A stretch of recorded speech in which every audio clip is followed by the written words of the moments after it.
안녕하세요, 여러분.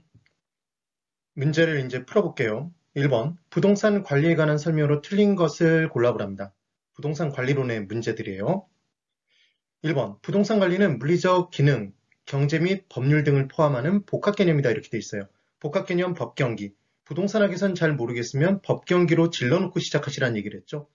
타당성 분석을 할 때도 우리는 법경기 타당성을 분석해요. 안전성 여부를 따질 때에도 법경기 안전성을 따지죠. 그리고 지금 하자 여부를 따질 때도 법경기 하자 여부, 관리를 할 때도 법경기 관리를 하게 돼 있습니다. 그럼 첫 번째, 이제 관리의 3방식에 대해서 설명을 드려볼게요. 전통적인 관리 방식이 있었죠. 소유자가 직접 관리했던 것. 그게 자기관리 또는 자가관리였어요. 그러면 소유자는 관리의 전문성이 떨어지니까 관리의 효율성은 떨어지겠죠. 이번에는 전문가에게 전부를 다 맡겼어요. 얘를 위탁관리 또는 외주관리라고 얘기했던 거죠. 대규모의 부동산에 적용됐던 내용들이었습니다. 대규모 공동주택, 아파트 등. 그 다음 자기관리에서 위탁관리로 가는 과도기적 형태가 하나 있었죠. 섞여져 있는. 그게 혼합관리였어요. 보통 건축기술이 발달되면 무슨 관리 정말 하기 힘들어요. 전등 하나도 층고가 높아져서 스스로 하기 어렵잖아요. 그래서 기술적 관리를 전문가에게 맡기고 법률적 경제적을 소유자가 하는 형태. 이게 일반적인 관리, 혼합관리의 유형이었죠. 그래서 제일 중요한 포인트는 섞여 있기 때문에 만약에 문제가 발생하면 책임 소재가 불분명하다는 단점이 존재했던 거죠. 그래서 자기관리는 소규모 부동산 관리 효율성이 떨어져요. 소유자가 직접 관리하니까. 위탁관리는 대규모 부동산에 적합하고 관리 효율성이 높죠. 전문가에 의한 관리니까. 그 다음 혼합관리의 경우에는 법률적 경제적은 소유권 지고 있고 돈줄도 자기가 지고 있어요. 관리 통제권을 지고 있죠. 그래서 필요한 부분인 기술적인 측면만 일반적으로는 전문가에게 맡기게 돼 있습니다. 그래서 책임 소재가 불분명한 단점이 있다는 걸 꼭 기억해 두세요. 섞여 있으면. 그리고 자기관리 부분에서는 자기 거 자기가 잘 관리를 하면 기밀 유지는 잘 되겠죠. 그래서 보안 관리의 효율성이 높은 건 자기관리, 자가관리의 장점이에요. 그럼 반대로 남에게 맡기면 기본적으로 전문가는 관리 효율성이 높은데 딱 하나의 관리만, 보안 관리의 효율성만 떨어지겠네요. 주의를 꼭 해두세요. 자, 이제 2번을 볼게요. 직접, 자치관리. 이게 자기관리, 자가관리의 또 다른 표현이죠. 관리 업무의 타성을 방지할 수 있고 관리 업무의 타성에 빠지기 쉽습니다. 왜냐하면 자기가 자기 관리를 스스로 할 때는 자기가 관리를 잘한다고 자기를 자를 수 있을까요? 근데 전문가에게 맡겼어요. 근데 전문가가 일을 잘 안 해요. 그럼 잘라버리면 되잖아요. 그래서 관리 업무의 타성을 방지할 수 있다는 건 자기관리가 아니라 얘는 뭐죠? 위탁관리의 장점이에요. 인건비의 절감 효과. 이 부분은 포함될 수도 있습니다. 3번. 그래서 2번이 틀린 답이고요. 3번. 간접관리, 위탁관리 방식은 관리 업무의 전문성과 합리성을 제고할 수 있고 전문가에게 맡겼으니까. 다만 남에게 맡겼으니까 기밀 유지의 약점이 있겠죠. 그래서 기밀 유지 측면에서는 불리하다. 지금 그 얘기가 나옵니다. 4번. 혼합관리 방식은 자치관리와 간접, 위탁관리를 병용하여 관리하는 방식으로 관리 업무의 전부를 위탁하지 않고 필요한 부분만을 위탁하는 방식이래요. 네. 5번. 혼합관리 방식은 관리 업무에 대한 강력한 지도력을 확보할 수 있고 돈줄 지고 있고 소유권 지고 있으면 지도력을 확보할 수 있죠. 위탁관리의 편의 또한 이용할 수 있는 장점이 있겠네요. 이게 혼합관리예요. 2번. 부동산 관리에 관한 설명으로 틀린 것을 골라보랍니다. 1번. 부동산 관리는 부동산 소유자의 목적에 따라 대상 부동산을 관리상 운영 유지하는 것이래요. 네, 운영 유지하는 거 맞죠? 2번. 건물과 부지의 부적응은 우리가 감정평가론에서 공부하겠지만 건물과 건물의 부지가 부적응 상태가 나타나면 그 건물, 개발된 부동산의 기능이 저하되게 돼 있어요. 그래서 걔를 개선시키기 위한 활동은 기술적인 관리에 해당하는 거지 경제적 관리가 아닙니다. 그래서 2번이 틀린 답이 되는 거예요. 그 다음 3번. 위탁관리 방식의 장점은 전문업자를 이용하죠. 관리 전문가. 합리적이고 편리하며 전문화된 관리를 받을 수 있어요. 4번. 부동산 관리자는 소유주를 대신하여 부동산의 임대차 관리, 그러니까 만약에 배째라 배를 내미는 사람이 있으면 불량한 임차인이 있을 때 쫓아낼 수도 있는 거고 명도 절차를 수행할 수도 있어요. 새로운 임차인과 임대차 계약을 맺을 수 있겠네요. 그러니까 광고 등을 할 수도 있겠죠. 임대료 수납이 굉장히 중요한 업무예요. 그리고 만약에 하자 등이 발생하면 유지관리 업무를 취하게 돼 있습니다. 다만 주의하실 건 얘는 기출문제인데요. 대출 알선을 할 수 있다 그러면 걔는 넥스예요. 주의를 꼭 해두세요. 그 다음 5번. 부동산 관리자가 유지관리 업무의 수행 시 대상 부동산의 물리적, 기능적 하자 흠을 발견하여 안전하게 유용성을 발휘할 수 있도록 사전에 조사하는 것이 바람직하다. 여러분, 문제가 발생된 다음에 그 문제를 해결하기 위해서는 임차인에게 많은 피해를 줄 수도 있고 불편함을 끼칠 수도 있고 그리고 시간과 비용이 많이 드는 단점이 있어요.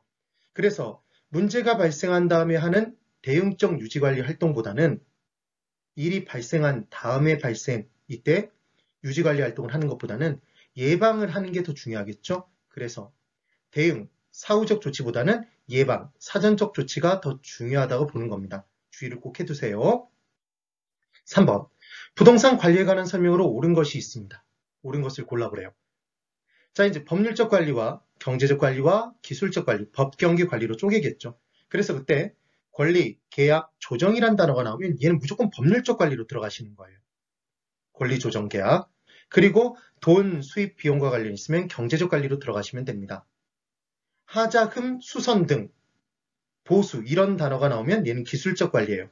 그래서 토지 관리와 관련해서 하나를 좀 살펴보면 이런 거였죠. 나대지의 본격적인 활용 전에 테니스 코트로 이용해주고 대가를 받거나 자재 하치장으로 이용해주고 대가를 받으면 돈 들어오잖아요. 그래서 그것은 경제적 관리였어요. 이번에는 여기까지는 내 거, 여기까지는 네 거. 경계 확정은 왠지 법률적 관리처럼 느껴지지만 얘는 지적 측량 등의 기술이 필요하니까 기술적 관리였습니다. 토지의 도난 방지 대책은 누군가 내 토지를 한 포크레인 퍼가면 내 토지가 없어지는 거라면 걔를 막는 건 기술적 관리겠지만 그런 게 아니라 법률적 측면에서 뺏어가는 거니까 토지의 도난 방지 대책은 법률적 관리에 해당한다고 그랬죠. 그런 내용들이 좀 기억나시면 돼요. 그리고 또 하나 관리를 이제 나눌 때 자산 관리와 시설 관리로 쪼갭니다. 그래서 자산 가치의 극대화를 추구하고자 하는 것. 그래서 적절한 시기에 파는 것, 사는 것 이런 게 모두 자산 관리에 포함돼요. 그래서 우리가 투자론에서 공부했던 내용들 다 자산 관리라는 걸 기억하시면 됩니다. 그리고 시설 관리는 보수 유지 등에 해당하기 때문에 얘는 소극적 관리래요. 그래서 이 부분에서 자산 관리 소극적, 시설 관리 적극적 이런 식으로 함정을 팔 수 있어요. 정말 쉽게 문제를 풀 수 있습니다. 지읒지읒, 시옷 해주시면 돼요. 자산 관리 지읒, 적극적 관리죠. 지읒. 그 다음 시설 관리 시옷이에요. 소극적 관리 시옷. 이렇게 기억을 해두세요. 1번, 부동산의 법률 관리는 부동산 자산의 포트폴리오 관점에서 자산 부채의 재무적 효율성을 최적화하는 것이다. 그럼 얘는 경제적 가치를 늘리고자 하는 거잖아요. 투자론에서 공부한 내용이 나오면 무조건 경제적 관리예요. 그래서 1번 틀렸네요. 2번, 부동산 관리에서 유지란 외부적인 관리 행위로 부동산의 외형, 형태를 변화시키는 게 아니라 유지라는 건 변화가 아닌 거잖아요. 유지시키면서 양호한 상태를 그대로 지속시키는 행위예요. 3번, 건물 관리의 경우에 생애주기 비용, 그러니까 생애주기, 전신 안노폐가 있습니다. 전 개발 단계, 신축 단계, 안정 단계, 노후 단계, 폐물 단계. 그 생애주기에 각각 들어가는 비용을 분석하는 거예요. 그래서 초기 투자비와 관리 유지비의 적절한 비율을 조절함에 따라 보유기간 동안 적절한 총비용을 관리하는 것. 그게 생애주기 비용 분석이에요. 이 부분이 틀린 문장의 답으로 나올 가능성은 없어요. 얘는 옳은 문장이죠. 옵니다. 4번. 시설관리는 시장 및 지역경제 분석, 경쟁 요인 및 수요 분석. 그럼 이 부분을 하면 자산가치가 올라가는 거잖아요, 여러분. 자산관리죠. 그래서 X. 5번. 자산관리는 건물의 설비, 기계 운영 및 보수, 유지관리 업무에 한한다 그러면 얘는 시설을 유지 보수하는 거잖아요. 시설관리네요. 바뀌어 있다는 게 잡히시면 됩니다. 되시겠죠? 네, 이제 4번이에요. 건물의 내용 연수와 생애 주기 및 관리 방식에 관한 설명으로 틀린 것을 골라보랍니다. 그럼 이제 이 부분의 내용을 공부를 하기 위해 건물의 생애 주기라는 것, 빌딩의 라이프 사이클에 대해서 한번 설명을 드려볼게요. 우리 어떻게 외웠었냐면 전신 안에 노폐물이 있다 기억나세요? 전신안, 노폐물, 노폐. 그래서 저는 전 개발 단계였고 그럼 전 개발 단계에서는 아직 건물을 짓기 전이에요. 그러니까 어떻게 지을지 계획을 세울 것이고 타당성 분석을 하겠네요. 그게 전 개발 단계. 이제 새롭게 짓는 게 신축 단계죠. 그리고 건물이 안정 단계를 거쳐서 노후화를 거쳐서 폐물 단계로 진행이 되게 돼 있습니다. 그때 신축 단계에서는 물리적 기능적으로는 최고조예요. 새롭게 지었으니까. 그런데 중요한 건 경제적 가치가 최고조인 건 안정단계라는 걸 꼭 기억을 해주셔야 돼요. 이거 함정을 팔 수 있거든요. 그 다음 건물에 있어서 최초로 하는 관리 조치가 1차적 관리 조치예요. 그래서 1차적 관리 조치는 전 개발 단계에서는 아직 건물이 없잖아요. 1차적 관리를 안 해요. 그러니까 건물이 최초 나타난 건 신축 단계니까 신축 단계에서 1차적 관리를 하겠죠. 그 다음 안정 단계에서는 경제적 가치가 최고조예요. 그리고 안정 단계에 적절한 추가 투자를 하면 안정 단계를 제일 길게 연장시킬 수 있습니다. 그래서 가장 긴 기간 존재하는 건 안정 단계예요. 그런데 노후 단계에서 만약에 추가 투자를 하게 되면 밑빠진 독에 물붓기가 되거든요. 그래서 노후 단계에서는 웬만하면 추가 투자를 안 해요. 그럼 그 다음 단계로 폐물 단계로 간다는 거죠. 그래서 외울 때 전신한, 노폐 이렇게 기억을 해두시라는 얘기를 했어요. 전신한, 노폐물. 그 다음 신축 단계의 1차적 관리가 있다는 걸 어떻게 기억한다고요? 선풍기 중에 유명한 선풍기는 한일 선풍기 아니에요. 한일은 자동 펌프죠. 신일 선풍기 기억해 두세요. 신일입니다. 자, 이제 1번. 건물과 부지와의 부적응. 아까 건물과 부지가 부적응 상태가 되면 기능이 저하된다고 그랬죠. 설계불량, 설비불량이 되면 기능이 저하될 거예요. 건물의 외관과 디자인이 낙후되면 그 건물의 기능이 저하되겠죠. 기능적 내용연수. 내용연수라는 건 인내할 때 내자에 쓸 용자, 견디어내면서 쓸 수 있는 연수, 내구 연한이라고도 합니다. 그때 기능적 내용연수라는 표현을 써요. 얘는 기능과 관련된 거니까. 그 다음 2번. 인근 지역의 변화, 인근 환경과 건물의 부적합, 당해 지역 건축물의 시장성 감퇴. 그럼 얘는 감가 요인 자체가, 가치를 감할 요인 자체가 이 대상 부동산 건물에 있는 게 아니라 외부적 환경에 있잖아요. 그럼 인근 환경과 건물이 부적합해지면 이 건물의 기능이 저하되는 게 아니라 경제적 가치가 떨어지겠죠. 시장성이 감퇴되면 그 건물의 경제적 가치가 떨어지겠죠. 그래서 얘는 경제적 내용연수에 영향을 미치는 요인이에요. 3번. 건물의 생애 주기 중 안정 단계에서 건물의 양호한 관리가 이루어진다면 안정 단계 국면은 더 길게 연장될 수 있죠. 4번. 건물의 생애 주기 단계 중 노후 단계는 일반적으로 건물의 구조, 설비, 외관 등이 급격히 악화되는 단계예요. 그래서 웬만하면 추가 투자 안 해요. 5번. 건물의 관리에 있어서 재무, 회계 관리, 시설 이용, 임대차 계약 인력 관리는 위탁하고 전문가에게 맡겼대요. 청소를 포함한 그의 나머지는 소유자가 직접 관리한대요. 그럼 어찌됐건 섞여 있잖아요. 그러니까 다 맡긴 게 아니니까 전문 위탁 관리라고 얘기할 수 없죠. 혼합 관리라고 얘기해 줘야 되겠죠. 그래서 5번이 틀렸습니다. 5번.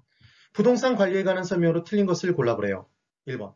법률적 측면의 부동산 관리는 부동산의 유용성 보호, 법률상의 재반 조치를 취하는 거예요. 법적인 보장을 하는 것. 그래서 법적인 안전성을 추구하는 겁니다. 2번. 시설 관리는 부동산 시설을 운영, 유지하는 것으로 시설 사용자나 기업의 요구에 따른 소극적 관리, 시옷. 3번. 자기관리 방식에서는 자기관리는 전문 관리에 비해 기밀 유지에 유리하고, 이 부분을 읽을 때 자기관리는 기밀 유지에 유리하고 이렇게 읽는 거예요. 무엇보다라고 그거를 읽으실 필요가 없어요. 의사결정이 신속하죠? 자기 거 자기가 관리하니까. 그 다음 이제 4번에 임대차 계약의 3방식을 볼게요.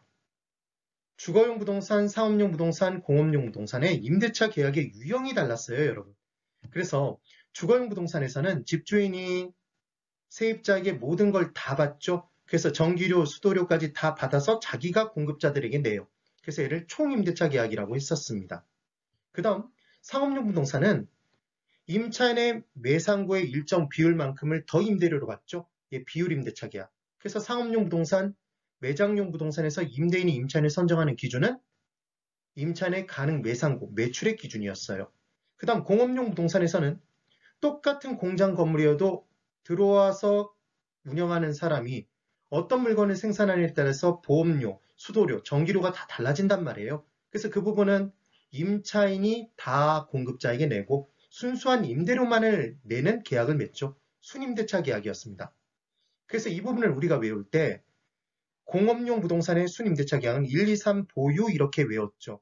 그래서 1차 순임대차 계약에 보험료를 더하면 2차 순임대차 계약이 되고 2차의 유지관리비를 더하면 3차가 됐었습니다. 한 끼에 제일 많이 먹으면, 가장 많이 먹으면 3그릇이었죠. 그래서 가장 많이 사용되는 순임대차 계약은 3차 순임대차 계약. 보통 먹으면 한 그릇이었죠. 그래서 보통 순임대차 계약은 1차 순임대차 계약이었어요. 그래서 우리 외울 때 주총, 주주총회 주총 또는 주조, 그 다음 상비약품, 공순 이렇게 기억해 두시면 된다는 얘기를 했습니다. 그래서 4번 임차 부동산에서 발생하는 총 수입의 일정 비율을 임대료로 지불한다면 임대차의 유형 중 비율 임대차 맞죠? 보통 매상 이때 매장용 부동산 또는 상업용 부동산에 적용됩니다. 그 다음 5번 경제적 측면의 부동산 관리는 대상 부동산의 물리적 기능적 하자의 유무를 판단.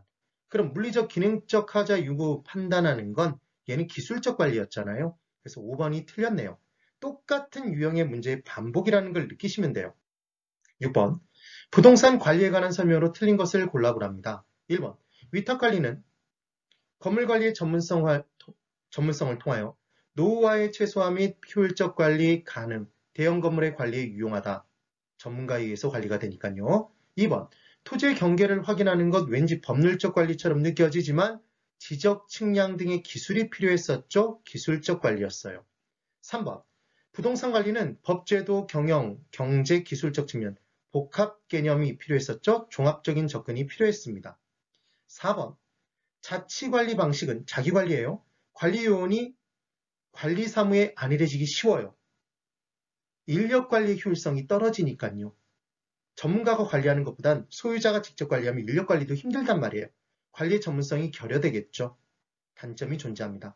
5번 혼합관리 방식은 필요한 부분만 선별해서 위탁하기 때문에 관리의 책임 소재가 명확해진다, 분명해진다 아니었죠. 섞여 있으니까 불분명해지는 단점이 존재합니다.